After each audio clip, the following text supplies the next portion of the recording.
Boa noite com Jesus. Nós vamos ler aos Hebreus, capítulo 12.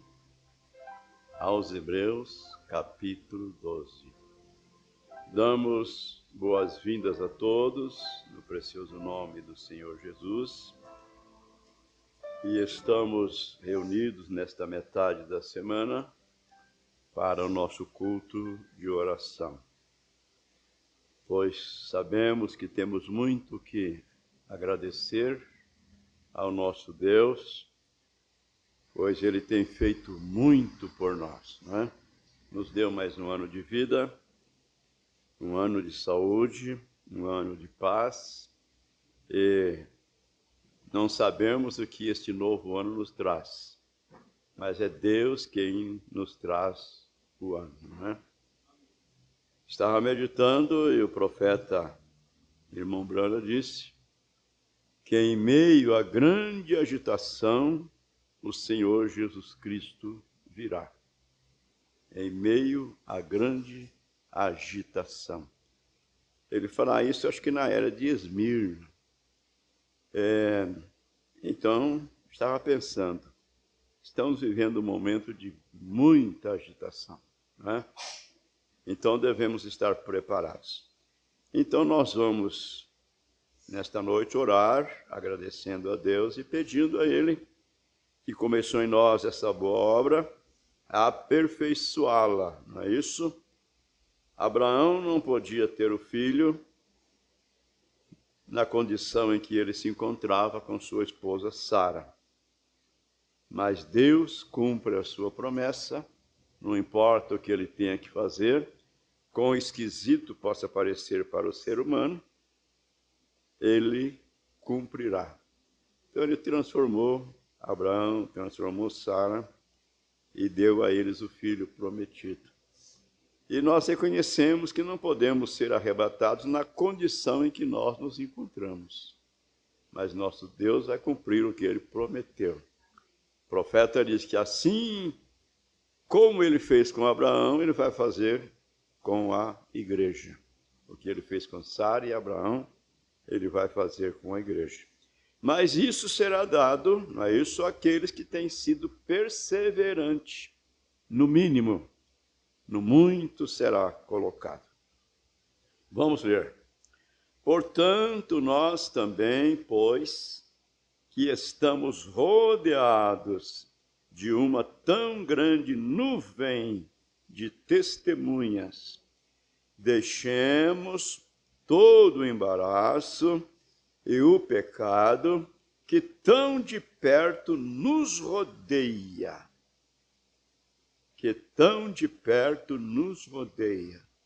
E corramos com paciência a carreira que nos está proposta, olhando para Jesus, autor e consumador da fé, o qual, pelo gozo que lhe estava proposto, veja, olhando para Jesus, autor e consumador da fé, o qual, Jesus, pelo gozo que lhe estava proposto, suportou a cruz, desprezando a afronta, e assentou-se à destra do trono de Deus.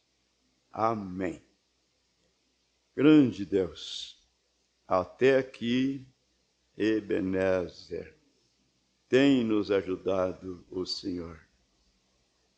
Tua palavra nos diz que se formos infiéis, o Senhor permanecerá fiel. Pois o Senhor é Deus e não pode negar-se a si mesmo. Então, até aqui temos desfrutado das bênçãos do Senhor, do sol, da chuva, do calor, do frio, de tudo que o Senhor tem enviado para os seus filhos, como nos temos aprendido, que a chuva alegra o trigo, mas o joio também se sente recompensado por ela. Então, bom Deus, nós estamos esperando, confiando no Senhor, que começou em nós essa boa obra, que prometeu aperfeiçoá-la até o dia de Jesus Cristo. E para isso nós estamos aqui. Não viemos passear, não viemos para uma festa de comes e bebes.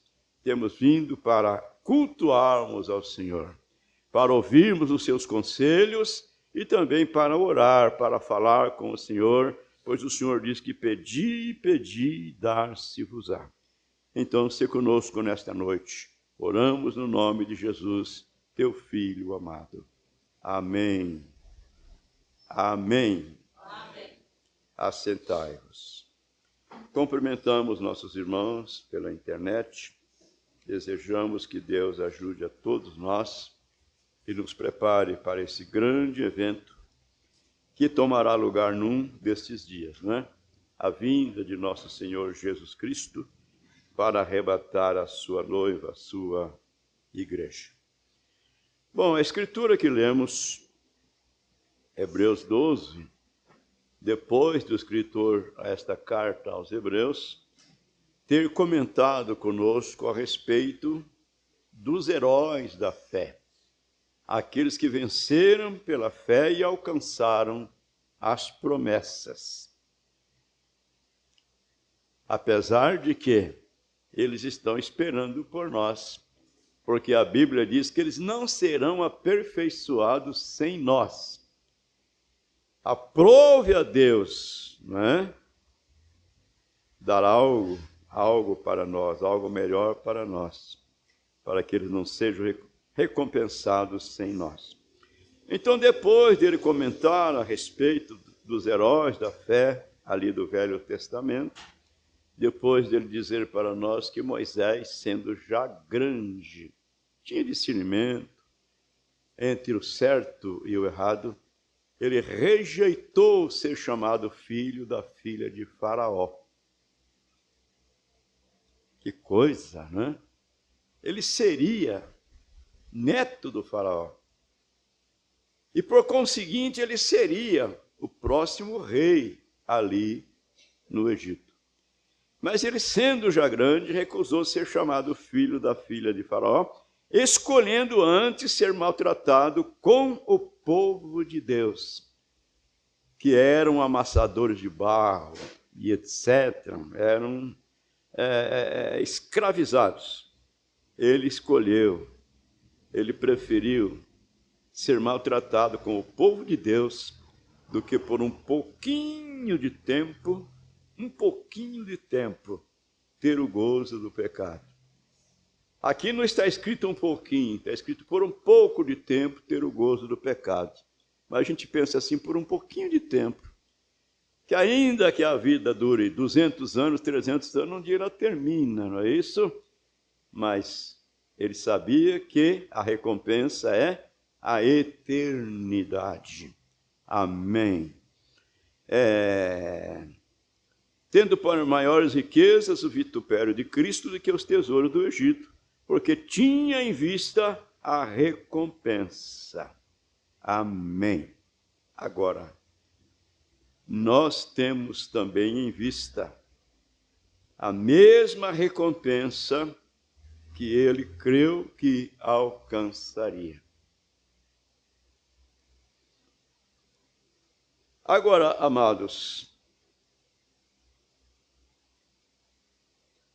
nós vamos ouvir os conselhos do nosso Elias na mensagem A Flecha do Livramento de Deus. A flecha do livramento de Deus. Então o profeta, aconselhando a igreja, não é? Ele disse: irmão, se você alguma vez for posicionar por Deus, se você alguma vez tiver o desejo de tomar uma posição por Deus, faça-o agora. Esta é a hora. Amém. Este é o momento em que necessitamos disto. Que hora nós estamos vivendo? É mais tarde do que pensamos. É mais tarde do que pensamos. Se cremos que Jesus virá, então nós devemos estar preparados, porque é mais tarde do que nós pensamos. Então veja, faça-o agora. Esta é a hora, este é o momento em que necessitamos disto. Este é o momento em que a igreja é pesada em balança e achada em falta. Meu Deus, que Deus tenha misericórdia de nós. Que Deus nos ajude, esse Deus misericordioso, que sabemos e conhecemos que a causa de não sermos consumidos são as suas grandes misericórdias. Amém. Então o profeta diz: esse é tempo de competição. Tempo de competir. E ele dá-nos um exemplo, mas eu quero olhar para isso aqui, olhando de um outro lado. Olha, nós vemos no dia que nós estamos vivendo, se o diabo usa alguém para trazer uma moda, para fazer uma exibição, nesse dia em que nós estamos vivendo, olha, o mundo todo vai para esse lado. É verdade. Um irmão me escreveu, me mandou um áudio, dizendo: pastor, até parece que na Bíblia está escrito assim: vós esposas, melhor dizendo, vós maridos, obedecei às vossas esposas. Vós pais, obedeceis aos vossos filhos. Até parece que está escrito assim na Bíblia. Porque todo mundo pende para esse lado. E nós sabemos que é a glória do mundo. E o profeta diz que a sua fé paralisa a glória do mundo, ou a glória do mundo vai paralisar a sua fé. Isso não faz mal, não tem importância, e Deus é bom, Deus é misericordioso. Então, o irmão Branham disse: este é o momento em que necessitamos disto, este é o momento em que a igreja é pesada em balança e achada em falta. É tempo de competição. E você sabe que é verdade. É tempo de competir. Ele diz: amém. Oh, isso deveria ir para casa. Isso deveria ir para casa. É tempo de competição, é tempo de competir. Isso é correto. Ouça, isto é verdade.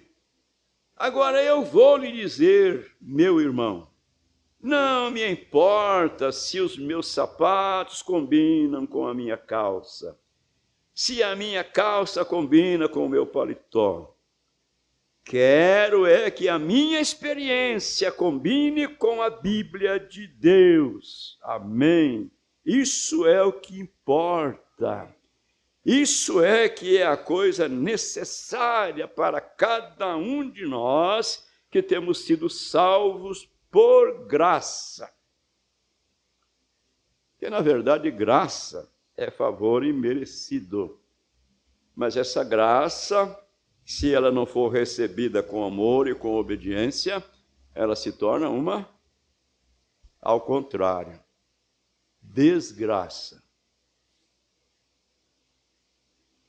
Então o profeta diz assim, que se alguém pinta a calçada da sua casa de uma cor, logo o vizinho faz a mesma coisa.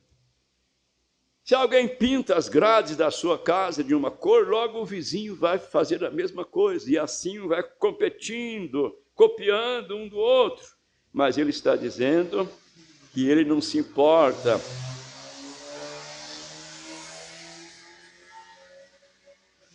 se os seus sapatos combinam com a sua calça, se sua calça combina com o seu paletó.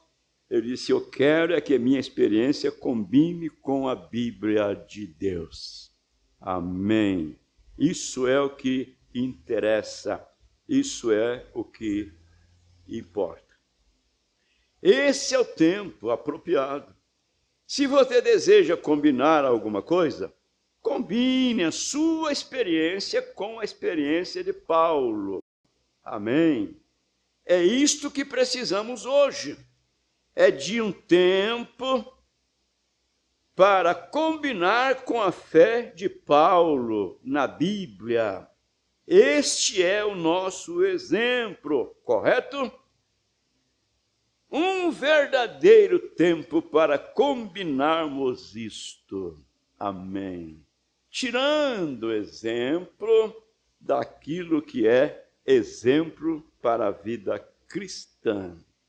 O Senhor Jesus Cristo foi o nosso exemplo. Ele diz, porque eu vos dei o exemplo, para que, como eu vos fiz, façais vós também. E sabemos que ser cristão é ser como Cristo. Então, Paulo, ele nos deu esse exemplo. E o irmão Branda disse, é isto que precisamos hoje. É de um tempo para combinar com a fé de Paulo na Bíblia. Este é o nosso exemplo, correto? Um verdadeiro tempo para competir.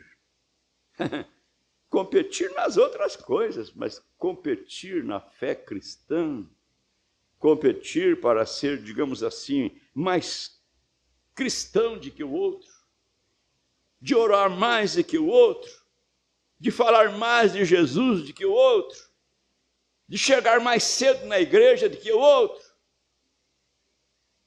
Aí não, né? Isso aí fica para depois, quando a coisa apertar, não é? Depois que arrebentar as rédeas da charrete, aí é só Deus, né? Aí ajuda-me, Senhor. Deixa eu ler mais um pouquinho aqui. Meu Deus.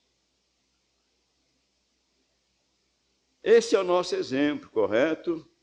Um verdadeiro tempo de competir.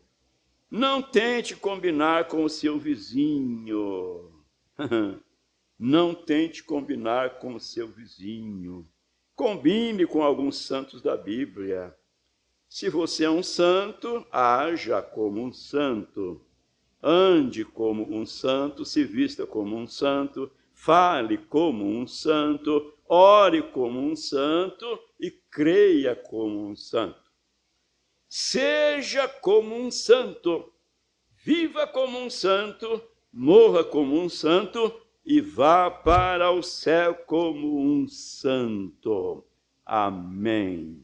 Que Deus ajude a nossa fé. Amém. Agora, amados, eu tenho aqui 2 parágrafos ainda para nós meditarmos, e eu queria falar só 30 minutos, mas 20 minutos já foram, né?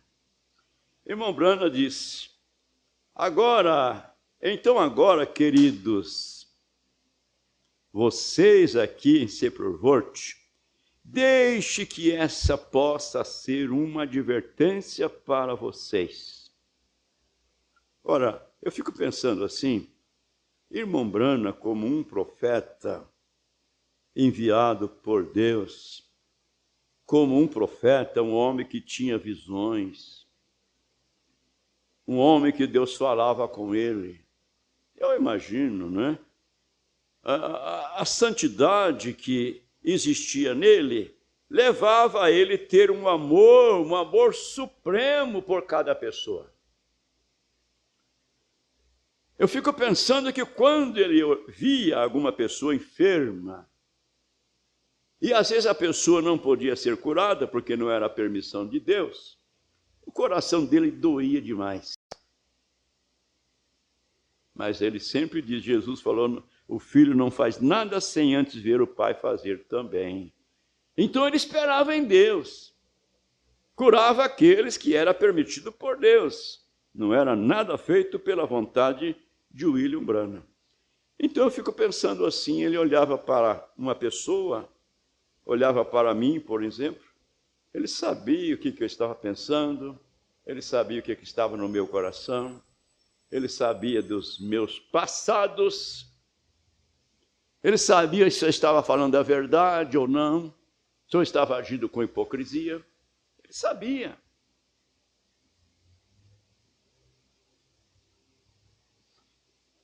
Então, ele está dizendo, ó tabernáculo da vida, o tabernáculo da vida é um dos meus favoritos, o meu coração se parte ao ver vocês deixarem o mundo entrar, ao ver vocês deixar o mundo entrar em vocês da forma que estão fazendo. Bom, eu não sei o que foi que ele viu lá naquela igreja, que era uma igreja favorita dele, e agora ele viu algo que doeu o seu coração. Eu não sei explicar. Será que aquelas irmãs cortaram seus cabelos? Será que furaram as orelhas e colocaram brincos e alguma coisa assim? Acho que não. Acho que deveria ser alguma coisa mais sutil. Meu Deus. O meu coração se parte ao ver vocês deixarem o mundo entrar em vocês da forma que estão fazendo.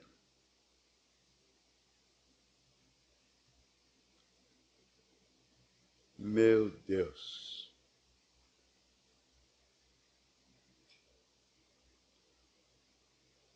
Naquele tempo, não tinha celular, né?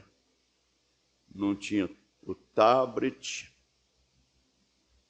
acho que não tinha essas coisas que hoje andam no bolso das pessoas. Naquele tempo, eu creio que tinha televisão. Mas aí a televisão você tinha que ir lá onde ela está e ligar ela para poder assistir alguma coisa. Mas esse tal de celular, você liga esse malvado para ver uma mensagem, aparece uma outra coisa primeiro.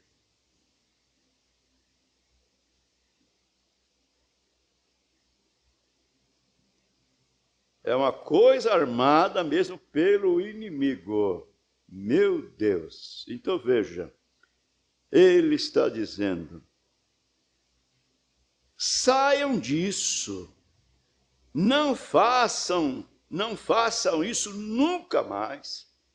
Saiam disso, orem por isso e deixem Deus voltar e assumir o controle. Amém. Sujeitem-se a Deus e obtenha a antiquada bênção de volta. Amém. Amados, Deus exige santidade. Pedro diz, sede santo, como o Senhor é santo. Se chamais por Pai aquele que é santo, sede vós santo também, em toda a vossa maneira de viver. Então ele diz que quando o vaso é encontrado lá na lama, e ele sai da lama, né? Ou isso aqui dá para aproveitar, dá para fazer uma limpeza e ainda ser usado. Então ele saiu da lama, mas ele tem que passar por uma limpeza. Ao sair da lama é a justificação pela fé. Ao passar pela limpeza, ser esterilizado é a santificação. Para que então depois ele possa ser cheio com alguma coisa para a pessoa fazer o uso. Ele compara isso. Sendo justificado pela fé, santificado e batizado com o Espírito Santo. Deus não vai encher de coisas boas, das coisas boas que ele tem, um vaso que está sujo. Então ele continua dizendo, olha, orem por isso, deixe Deus voltar e assumir o controle. Sujeite-se a Deus e obtenha a antiquada bênção de volta. Vocês, queridos, caros sulinos aqui embaixo, as quais são as melhores pessoas que eu já encontrei. Eu não digo isso para me comprometer com vocês. Digo isso porque eu vos amo. E se vocês desejam ser bem tratados e ter uma hospitalidade à moda antiga, venham a Luisiânia. Digo isto do meu coração. Olha, pela declaração dele, ele amava esses irmãos. Ele amava ir a essa igreja. Ele disse que era uma das dos melhores tabernáculos que ele conhecia. Porém, agora encontrou eles naquela condição.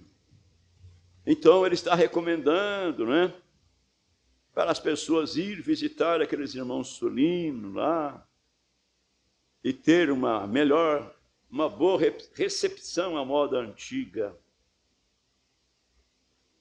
Eu não digo isso para me comprometer com vocês, digo isso porque vos amo. Se vocês desejam ser bem tratados e ter uma hospitalidade à moda antiga, venham a Luisiânia. Digo isso do meu coração. Eu lhes digo, não deixe o mundo entrar em vocês. Porque ele sabia que se o mundo entrasse da maneira como estava entrando, eles não estaria no rapto com a igreja quando ela for arrebatada. Quem sabe teria que passar pela grande tribulação, né? É coisa que nós não queremos. Então, veja, lhes digo isso, não deixe o mundo entrar em vocês, não deixe o mundo entrar em suas igrejas, irmãos. Orem, jejuem, até Deus descer e tomar posse. Isso é correto. Mantenham a alegria do Senhor entre os santos.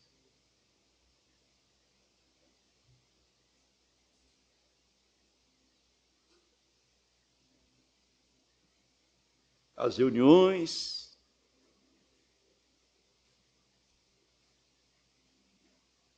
que tínhamos no início da mensagem, companheirismo que tínhamos,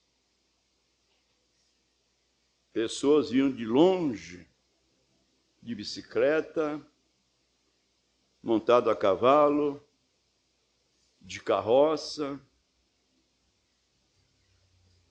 para assistir um culto de escola dominical. E quando terminava, aquela alegria, era aquele gozo, aquela alegria. Se abraçavam, choravam. Nossos cursos de orações, nossas vigílias.